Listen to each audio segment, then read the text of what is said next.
I think 6 is split 50-50 on everything, and so in order but yet at the same time has an urge or compulsion to do and, manage something, so to speak, out in the external world. And so in order to mobilize, you have to go against one half of yourself and make that the bad thing, but you usually do it by projecting the bad thing outside, right? And so then that's the thing you're against. And then you've got something to push against, right? So now you've got something to push against that it's like, like a swimmer that now has a wall to push off from. The Big Hormone Enneagram.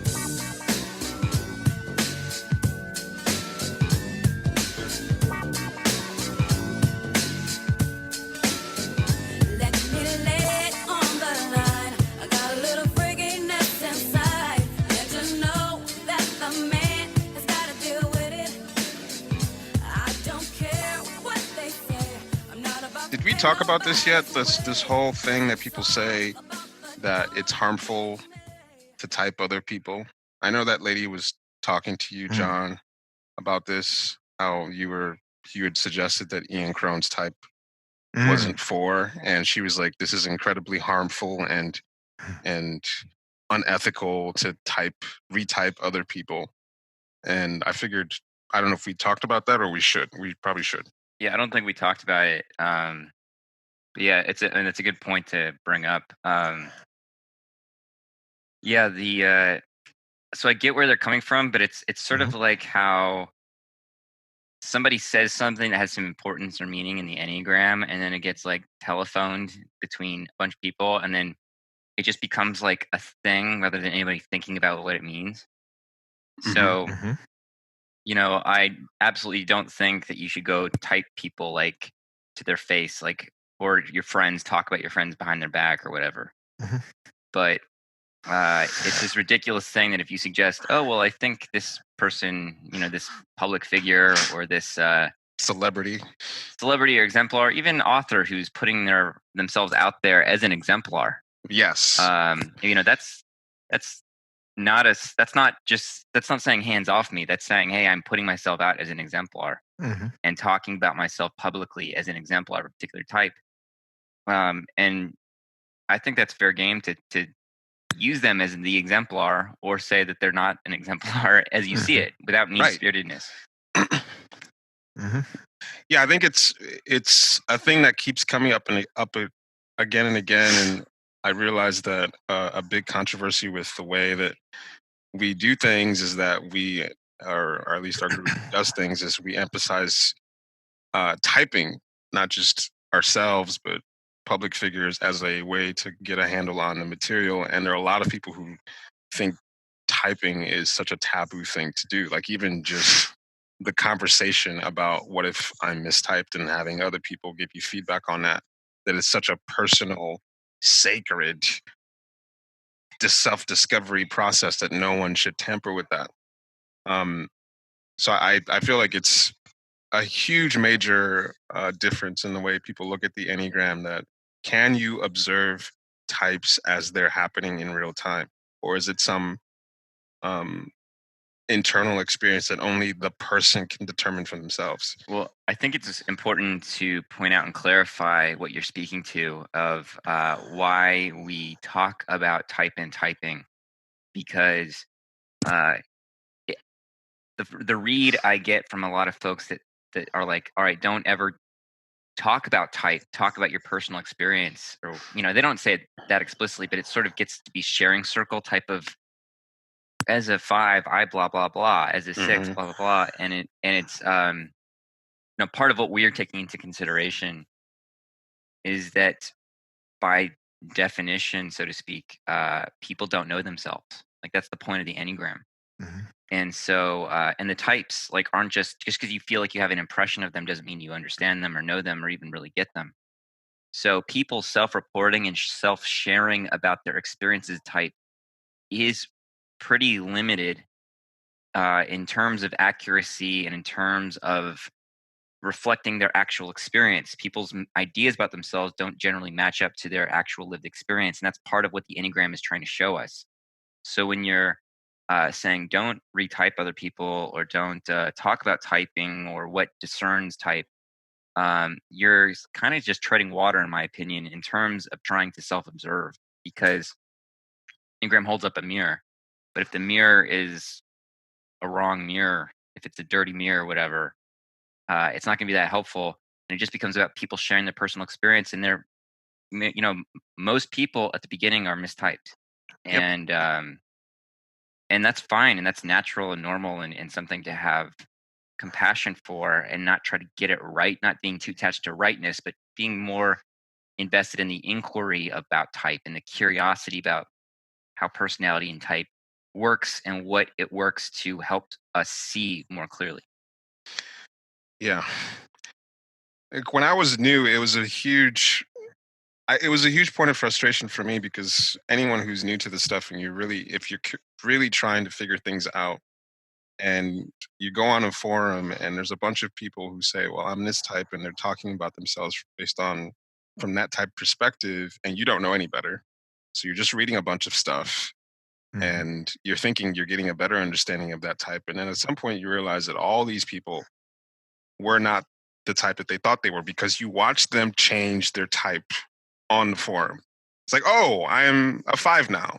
And so Right. this person that you're reading for the past year has, so it wasn't a good frame of reference. And so there's a lot of forums, or there are some groups that say, this is a group that is about open sharing and like type panel based open sharing. It's like, well, what's the point of the panel if everyone on the panel is mistyped?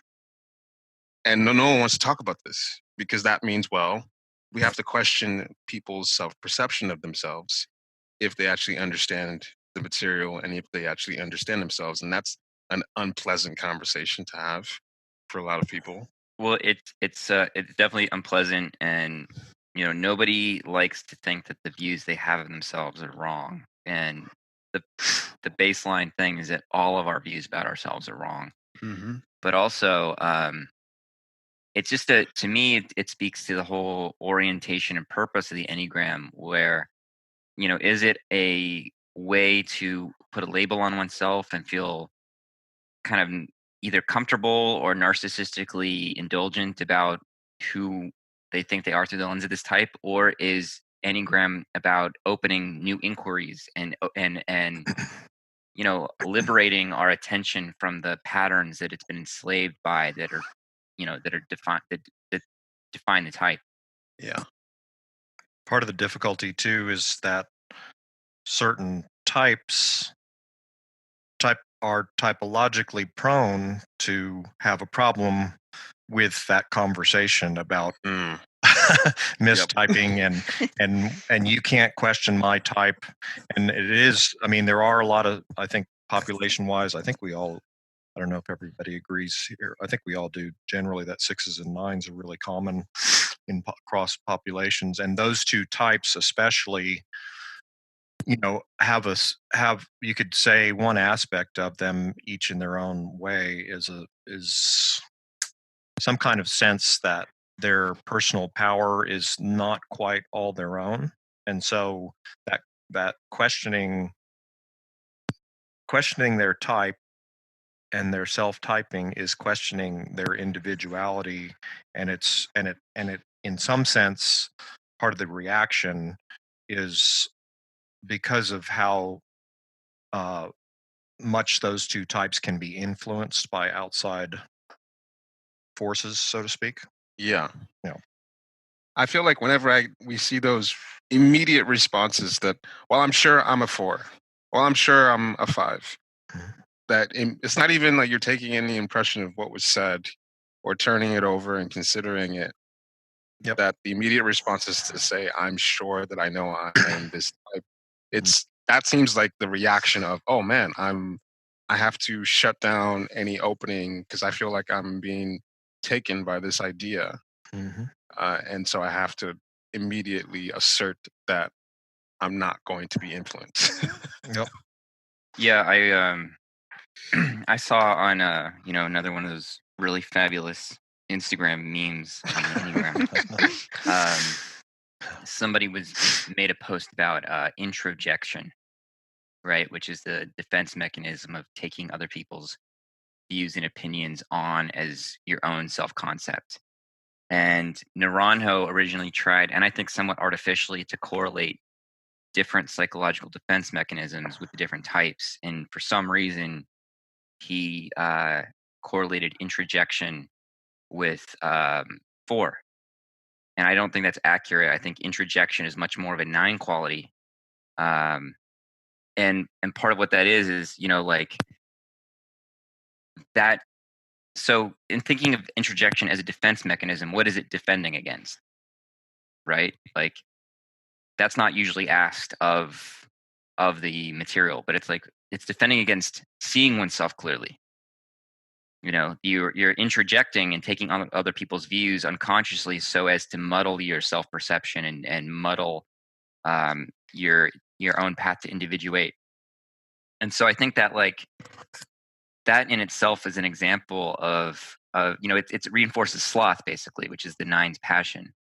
But I think that is, and it's not just to 9s. That's everybody got their own version of that. But I think that speaks a lot to why some types have a resistance to seeing themselves. Because, I mean, everybody does to some degree, but for that, what that mechanism does is it helps keep an inner status quo going. So you don't have to change anything. You don't have to see anything. And so part of the courage that the Enneagram requires is being able to see things that you don't want to see in yourself, own your shadow, and then make the changes in your body, heart, and mind to actually address those things. Because, like the point of the Enneagram is to see. Well said. I'd be interested in seeing if you have a description for what you think a 4's actual defense mechanism is. Oh, I'm trying to remember. I might have heard you say splitting. Yeah, splitting. So splitting has like a lot of people note that unhealthy 4 has a lot in common with borderline personality disorder. Mm-hmm. And I think one of the major defense mechanisms of borderlines is splitting, which is it's literally splitting the object, the psychological object, meaning whoever you're relating to based on your early experience with your nurturer figure, splitting them into the all good or all bad object. So, 4s will have this tendency to idealize and long for some kind of perfect rescuer, perfect beloved of some kind, and just have this totally exaggerated idealism for somebody. And then when they get them, or when there's some conflict or there's some incongruency or the object disappoints them somehow, they're terrible, evil, bad, corrupt, negative, whatever. Mm-hmm. And so that, that does a lot to reinforce the 4 status quo, which is not resisting seeing themselves, but it's of continuously being in a sense of lack and a sense of reaction to the lack. So even the longing for somebody it comes from that envy, that sense of I'm lacking something, and it's something outside of me is going to fulfill me or make me complete. And then the object is all bad. It's like it just reinforces my sense of turmoil, and especially the object relational affect that is strongest in 4. So every type has their own emotional affect that dominates their object relational structure, but the 4's is frustration. And so it keeps me frustrated. I'm longing out of frustration, and I'm rejecting or reacting out of frustration. Right. So you get the object, so-called, which could be a person, that you think you wanted, that you longed for, and then you change that, if you will, into bad somehow, and then yeah, it's like the the issue that I'm longing to resolve never gets resolved. Yeah. And it's like unconsciously I don't want it to be resolved because I don't want to change. I don't want to heal. I don't want to lose my story and my self-concept, my identity.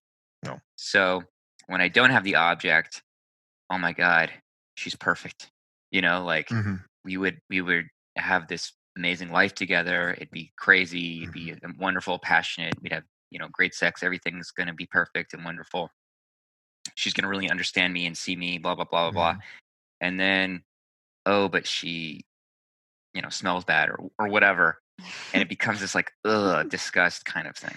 Mm-hmm. But in either dynamic, the essential kind of emptiness that envy is about is not resolved.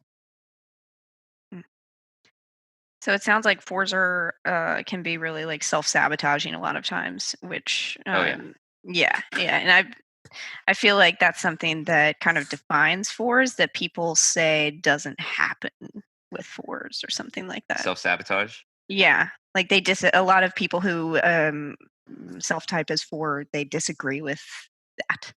Mm-hmm. So tell me more about how you see it, Nancy.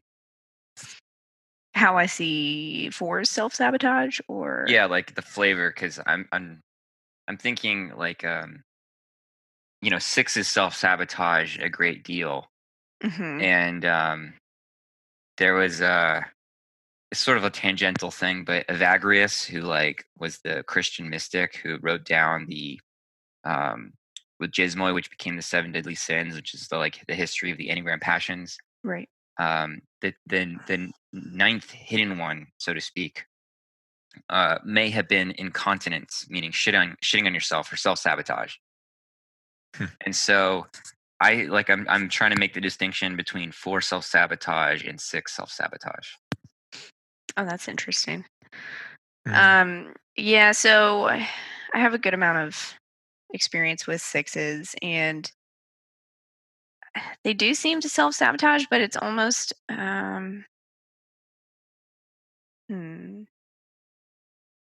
it's less of like a self-sabotage as it is more of like a protection. Like I'm protecting myself from this, whereas 4s are like, I'm going to flush this down the toilet my entire life, go. Yeah, that's a good way to put it, is like I'm going to burn it all down. Right. I see 6s overthink to the like to the point where they like kind of freeze. They freeze or squander something, or there's a way in which there's like an opportunity for them to rise, and however they conceptualize that. And there's a sort of I don't want to like take on the mantle, like I don't want to be too big, basically. Kind of anti-narcissism clause in their psyche that like cuts themselves down in a lot of ways.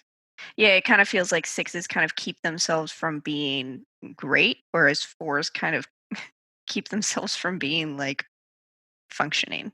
Totally dysfunctional. Like that's a great distinction, is 6s can stay functional. Right. Yeah. I think the way I see 6s doing self-sabotage is claiming that they hate something, saying this is evil, this is the worst thing ever, but at the same time being attracted to that same thing and going towards it. So I'm not sure how to explain what that is, but it's kind of like a split personality quality where the thing that they hate is also the thing that they're attracted to, and sort of like a moral way of saying this thing's terrible, but they're at the same time running towards it.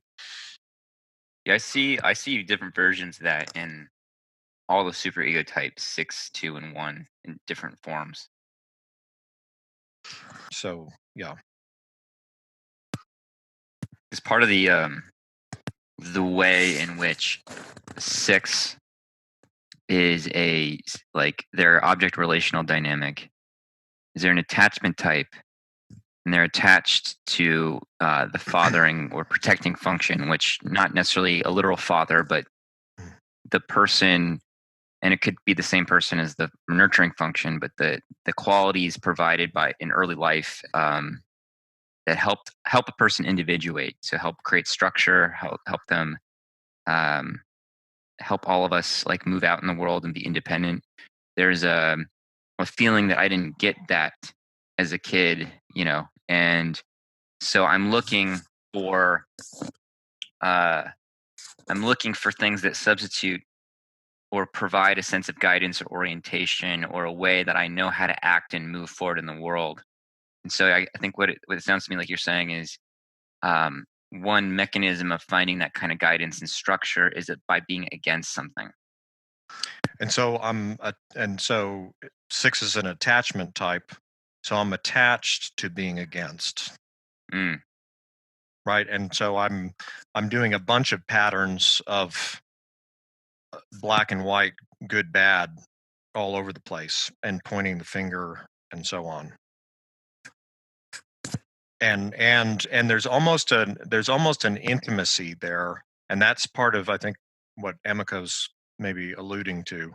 It's relational, right? There's almost this thing of sort of playing with the fire, pointing at the bad fire, and but you need it in order to, again, have something to blame or push against, and it's partly because it's inside you, so to speak.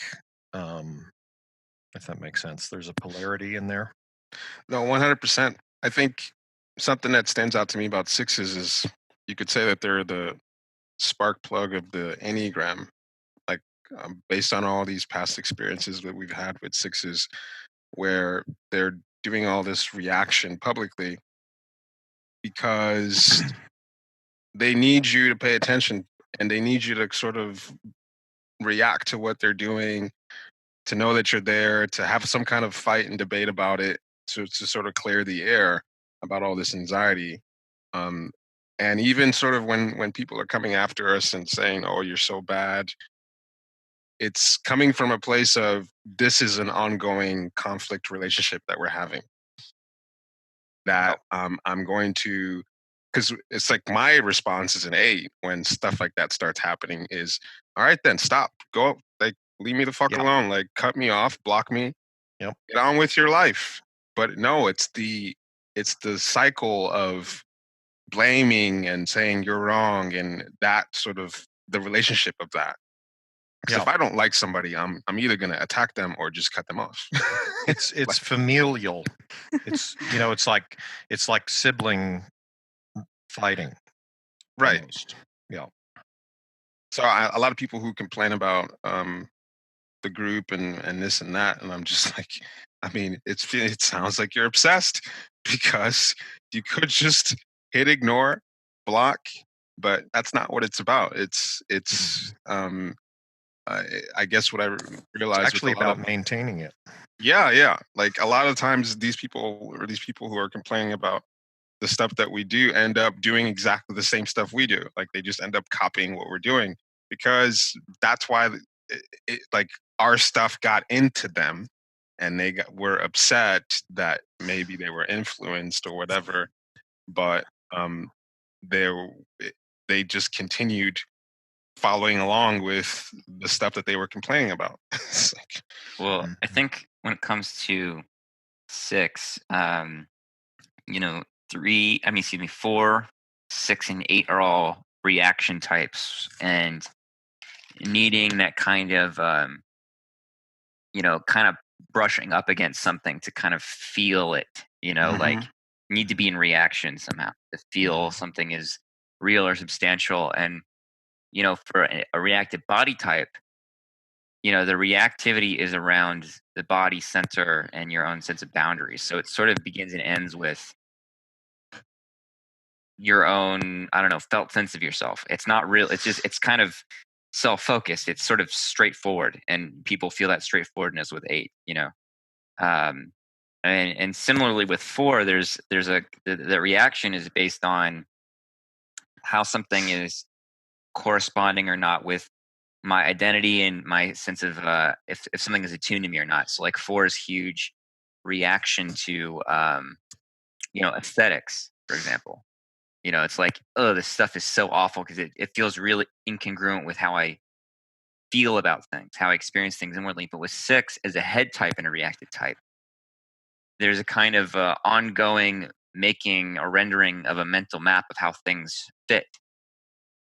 And so one way that there's a sense of feeling orientation, as well as feeling like kind of things are happening and I'm connected to things, is through that kind of reacting to how things are fitting on an inner map.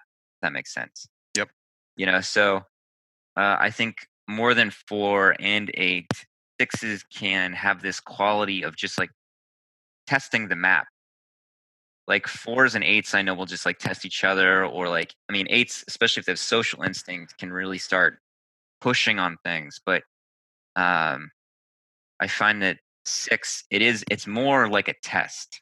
Like it has that quality of test rather than 8 will like provoke. It's got a different kind of flavor to it.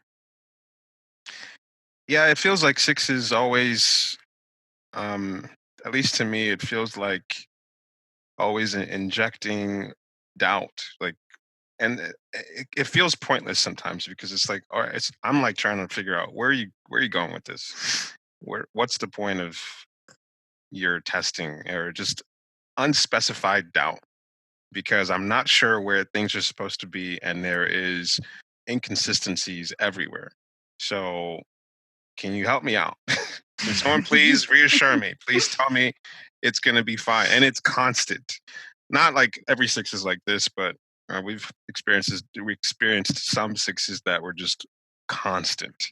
Some just thing is not right about this thing or that thing. And in a way, it's like it forces a relationship on with everyone, because now everyone is sort of pulling together to reassure this person and problem solve for them, and like, let me reassure you and let you know that, hey, here are some possible things you could do, and then of course the crisis comes to an end until the next time there's some big crisis. Do you think that has to do with like level of awareness, or like a instinct stacking, or do you? Well, both of my 2 best friends our closest friends are 6s, and OD is social sexual, and Chisara is self-press social. And it's just my experience of both of them is that they're like worlds apart when it comes to what they're anxious about and what they need reassurance about. And OD's is a little bit, it for one reason, like, it doesn't hit me as much because the social instinct is my blind spot. So it just feels ridiculous, and I can sort of point out how ridiculous it is, and we can laugh about it. But self-pres definitely I can relate to, and that's more annoying because I can definitely feel that. But it's just anxiety about different things, and it's in some ways it's really can seem really like crippling anxiety Hmm. about those things, and just needing reassurance or just needing something to hang your head on. So it's like guidance sometimes, and sometimes it's just assurance. I've had a long history of um, best friends that were 6s, and at some point I realized that what was going on was 8s sort of project like an automatic self-assured tone, whether or not I have it. It's just the way I sound. So I've had this pattern of always having 6s in my life, and I recognize on some level it's just that they just need the feeling of reassurance. It's not necessarily real. It's just the feeling of it's going to be fine. Like, you can do this. One way to think of it is everyone is in their minds too much generally, right? That's the human condition. And 6s, however, are in their minds and not trusting what comes up in their minds, right? So that's a different condition if you're not even trusting your thoughts in a way. Yeah. Yeah. I get upset about it sometimes because I guess for me it's like I can have doubts about certain things, but I can take certain actions to build up confidence in a certain area, and once I have it, it's done.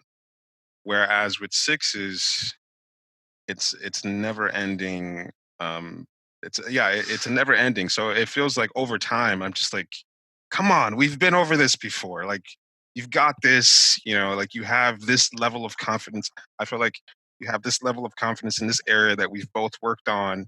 Like, you should feel supremely confident here, but you're still looking for outside guidance, someone to tell you what to do about this or that, and never feeling like you fully have it. And for me, it's like an upward progression of confidence. Like, I'm never going back. So with sixes, it feels like it's never getting there, ever. It's partly a fear of making a mistake, right? Something bad will happen if I make a mistake, and so I can't step forward and go. Yeah, there's a lot of feeling of being responsible. Like, it's on my shoulders if this fucks up or whatever. And so, yeah, it's like 8 doesn't really take on consequences the same way that a 6 does, Right. A 6 like feels it's part of their, part of their responsibility to make things better. And partially it's because they can see so clearly where things can fall apart, And it's for the collective, so that's why it's really on their shoulders, right? Mm. Whereas 8 is thinking of everybody as sort of separate units, right? Right. Mhm. Yeah. I went to Japan this time last year, and it was such a mind opener for my understanding of 6, because I feel like 6 is probably of all the types, it's probably the type I feel the least in me. And like the experience of 6 feels the most foreign to me. And being in Japan, it's a 6 culture, and I don't know, like a lot of my impressions of the American lens of 6 can be very, based around just like stereotypes around anxiety and managing anxiety and this sense of lack of inner guidance. Not to say like people who are 6s, which I think are different. It's like I have a lot of 6s I love in my life, and they're great, but just the kind of archetype of 6 in American culture is very I don't know. It wasn't clear to me until I was in Japan, because in Japan everything is considered in relation to everything else. It's got that kind of Shinto background. I don't know if I talked about that on here before. I don't think so. You haven't. I was just about to mention this very story because I thought it was one of the best. So yeah, perfect. Cool. Cool. Yeah. I don't know. Yeah, I always say this, but I don't know who I say what to. You just talk so much. I just talk. Actually, I don't even talk much, but I just like you just have the same things in your head. Yeah, I'm so boring that I have like 5 things I can say about anything.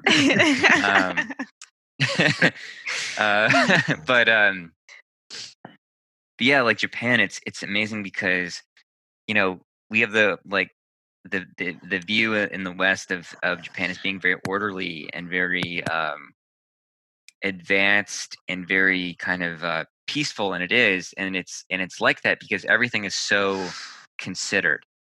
Like there's a sense of context to everything, how everything relates to everything else. And so, for example, we went to those like I don't remember the name of it, but it's the most famous Zen rock garden, and they have these gardens made of little pebbles and like rocks and stuff, and they like really delicately like break them and make them in certain designs, and part of the phenomenon, I guess, or the teaching of these gardens is that they'll be very big and wide, and it seems like there's no obstructions, but based on the very subtle arrangement of the rocks, and there's larger sort of boulder-sized rocks, you can never see the whole from any perspective.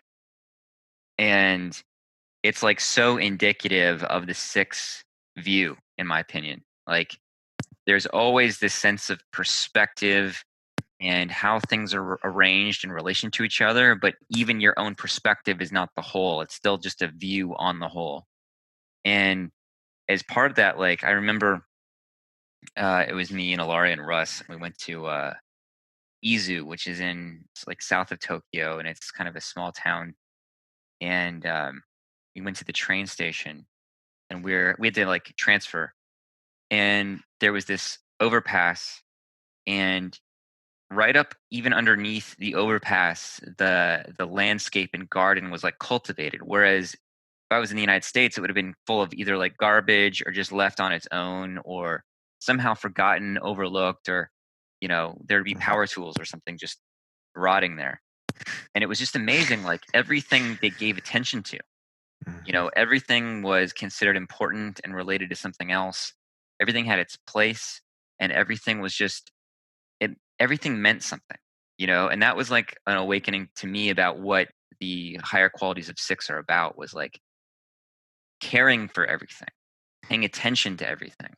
Whereas other types, they're just not prone to see or to care about sort of how things are related to one another. And I don't know, just the sense of just attentiveness and care is like so 6, and it was so represented in Japan. I relayed that story to my friend Shisara because there's not a lot on 6 that's very good, and that's a very good real world example. And it's something that she would relate to a lot because she's someone who is that. Mm-hmm. She's someone who really takes interior design. I mean, she'll call me and talk about like all the stuff that she's bought and where she's going to put it. Like just, like it's a really big deal that things are in the right place. There was a point in my a couple of years ago, my apartment's a mess, and she had at some point I'd recognized that I needed to really redo my whole apartment, and she helped me like figure out like, all right, this is where you're going to put everything. Like she put together like a whole plan of where everything needed to go, and I just did it. It's just that's why my apartment's completely bare, because everything's like put away and locked up somewhere. But yeah, that's something that at least for her it made a lot of sense for 6, and for 6 in self-pres it's very clear how you can see that. But for 6 in social and sexual, it's not such a clear parallel, but I can see in what ways that they're doing that with those instincts. Like for social, it's a system of support. And for example, that can be like a system of belief, like religion. And so, for example, I see how my best friend, social sexual 6 OD, needs systems of, like, it used to be religion, and then it became personal development, ways of orienting to a system of belief that gives me a sense of support that I can accomplish and do the things that I want to do in life. And you see that with like Oprah, for example, how you're looking for all these systems of guidance that can help you step into the world.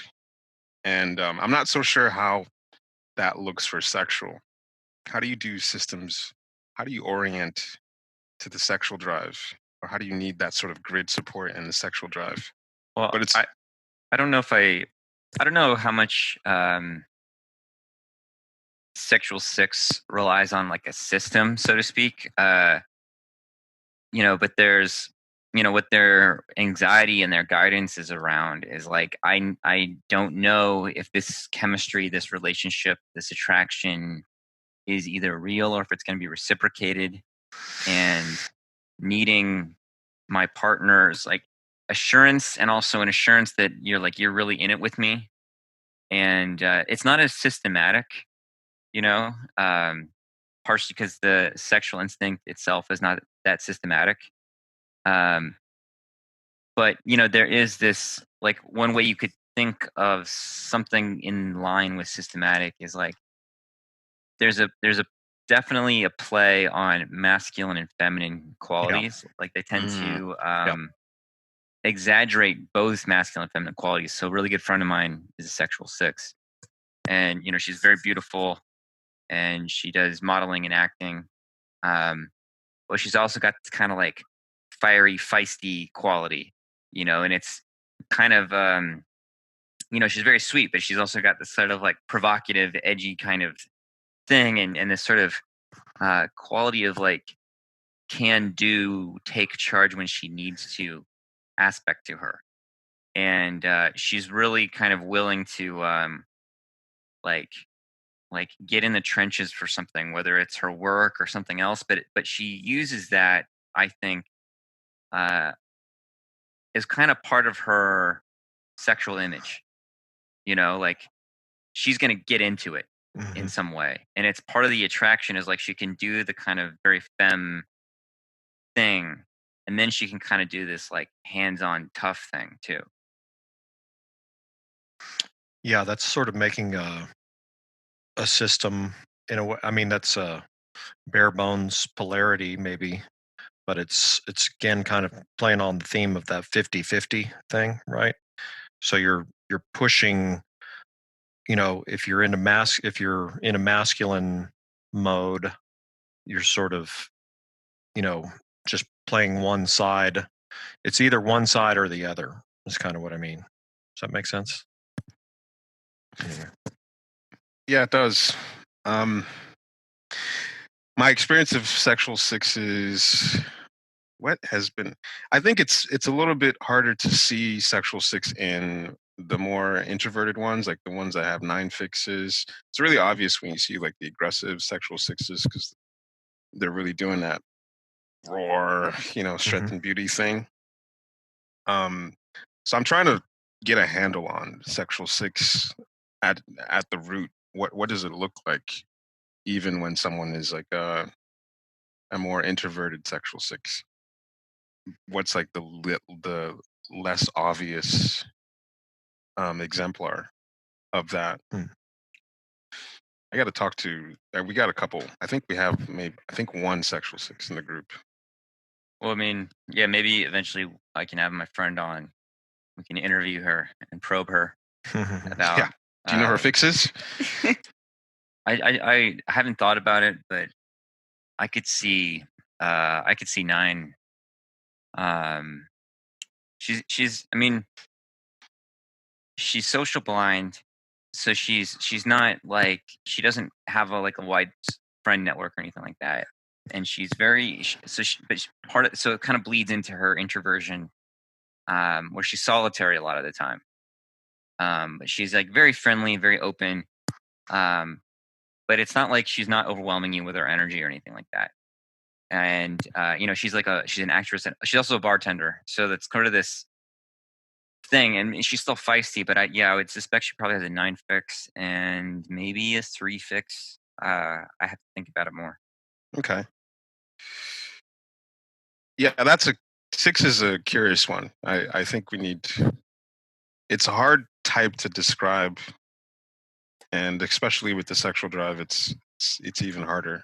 I used to feel that way, and what clicked for me was trying to understand. And it sort of clicked for me in terms of all the types is really understanding the essential qualities and how each type, through the lens of instinct, pursues essential qualities. And so, the quality of truth is like what I think 6s are really looking for, is that sense of when something is experienced as being a real thing. And it's not like knowing something cognitively is true, because that's just an arbitrary belief, but that real feeling of something being true. And one of the ways to discern an essential quality is understanding or experiencing the qualities of when you're just present, like what presence is like. And part of presence is this feeling of something being real and true. But what ends up happening is that the 6 looks for truth through the mind and through their dominant instinct. So like, I'm gonna, like, instead of something being real and truthful as an experience, it becomes knowing something's real or something's reliable or something's going to pan out the way I need it to or anticipate. And so that leads to looking for a system to support my thinking and my sense of what feels true, real, or reliable. Because like part of the danger that 6s, I think, feel in themselves is that when they come to something that feels true or resonates as truthful, they have such a capacity to be of service to it, right? Like to be so devoted to it. And so they know that if on some level that if this resonates with me, that I'm all in some way.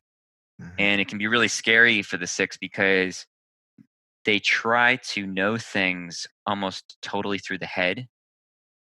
And because they're trying to know things conceptually and cognitively, it doesn't feel real. It doesn't have the substance of something that's more like a gut impression or a heart impression.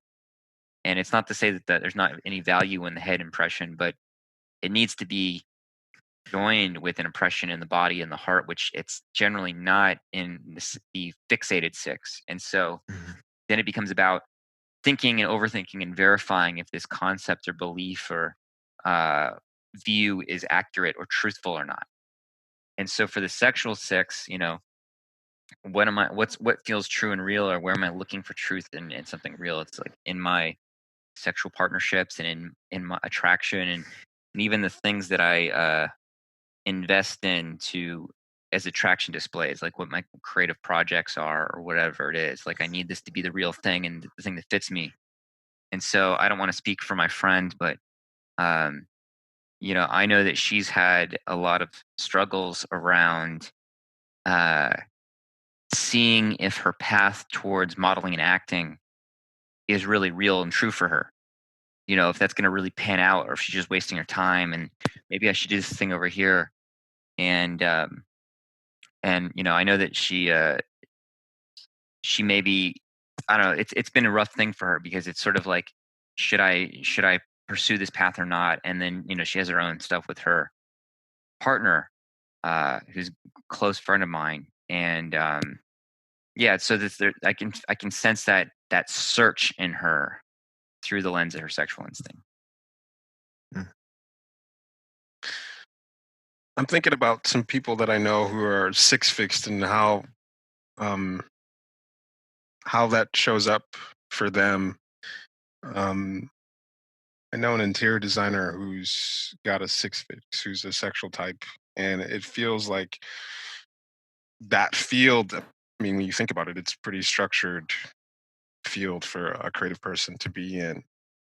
But one thing that feels different between both of us is just how shocking it seems like I might just do things because I want to, and it doesn't fit into any structure, or I don't care about certain structures. And something that seems 6 fixed to me is just wanting to do this wild creativity, but wanting it to fit into a structured field, like something like interior designing, or having um, a a system of recognition, like an external organization says that I am a creative person or recognizes my creativity, where some other types wouldn't want that or would even see that as a negative.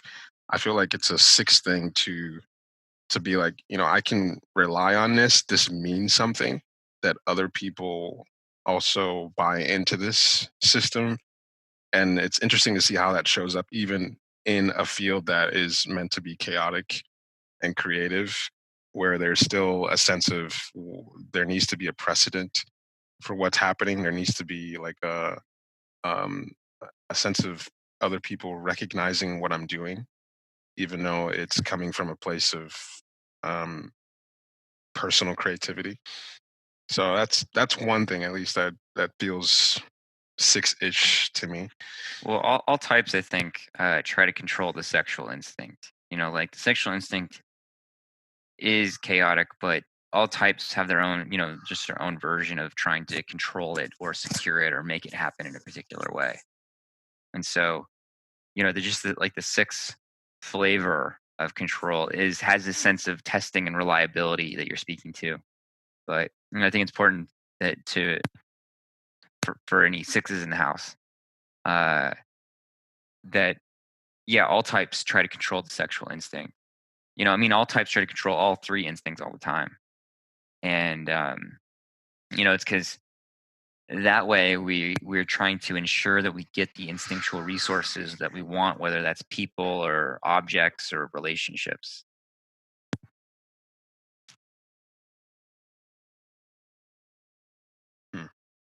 You're saying there's an extra level, though, of control relative to sexual, John?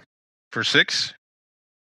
I think that's a good question. It's striking me in different ways. I mean, on one hand, I think it is clear that there is a certain kind of disruptiveness that sexual instinct presents. Mm-hmm. Because you can't control who you're going to be attracted to, you can't control how long attraction is going to last, and all that kind of stuff. But it's easier to make systems for self-pres and social, but nonetheless, Mm-hmm. I don't think that we spend any less energy trying to control self-pres and social outcomes as human beings. I guess it's just a different kind of control, but I think that makes sense, though, of why that strength and beauty motif comes up, because doing some kind of, mode of masculine, extreme mode of masculine or feminine, that's already has the historical, form, has precedent, right?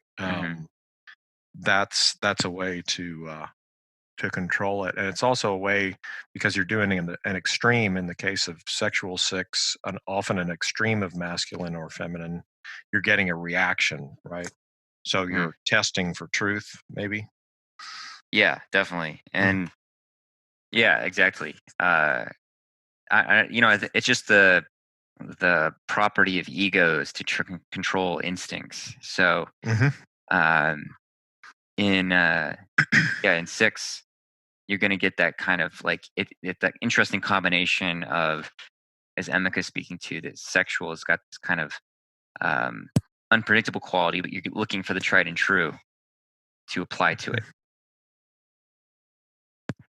I like that word precedent for 6. Just looking for something that has been done before, that you can rely on. It's a guidebook.